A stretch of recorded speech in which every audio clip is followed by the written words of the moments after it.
Friends, welcome back to my channel. నేను మొన్న beetroot dosa వేశాను కదా, అది సూపర్ హిట్ అయింది.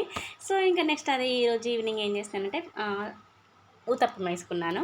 ఆల్మోస్ట్ ఇది కూడా బాగానే ఉంది. కానీ ఏమైందంటే నాకు దీన్ని చూడగానే బాలామృతం దోశ గుర్తొచ్చింది.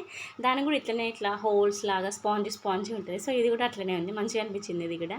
ఇంక ఇవి రెండు సక్సెస్ అయినాయి కదా అని చెప్పేసి ఈరోజు మార్నింగ్ ఏం చేస్తానంటే బీట్రూట్ ఫ్రైడ్ రైస్ చేశాను. దానికోసం ఒక ఆనియన్, 4 పచ్చిమిర్చి, కొంచెం కొత్తిమీర, ఓన్లీ ఇంట్లో ఉన్న వాటితోనే ట్రై చేస్తున్నాను.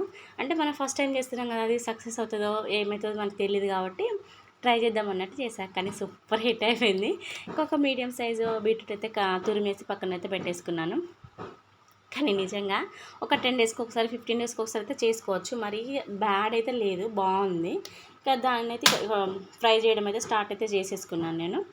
ఆనియన్, ఇంకా పచ్చిమిర్చి, కొంచెం జీలకర్ర వేసి అయితే దీన్ని ఫ్రై చేశాను. దీంట్లోనే నెక్స్ట్ ఏం చేసినానంటే మనం తురిమి పెట్టుకున్న బీట్రూట్ ఉంది కదా, అది వేసాను. కొత్తిమీర కూడా వేసేసినాను. కానీ ఇక్కడ ఇది ఫ్రై అవుతుంటే నాకైతే ఏం గుర్తొచ్చిందంటే, మన గోగు పువ్వు ఉంటుంది కదా, గోగు పువ్వు పచ్చడి ఎప్పుడైనా తిన్నారా? తింటే కామెంట్ చేయండి. ఇక్కడ నాకైతే ఆ గోగు పువ్వు గుర్తొచ్చింది. ఇంకా అది కూడా మొత్తం మగ్గి ఆ పచ్చివాసన అంతా పోయిన తర్వాత కొంచెం పసుపు, ఉప్పు, కారం, అల్లం అయితే వేసినాను. ఇంకా వేసి అన్నం వేసి కలిపితే అబ్బాయి ఎంత బాగుంది తెలుసా అసలు.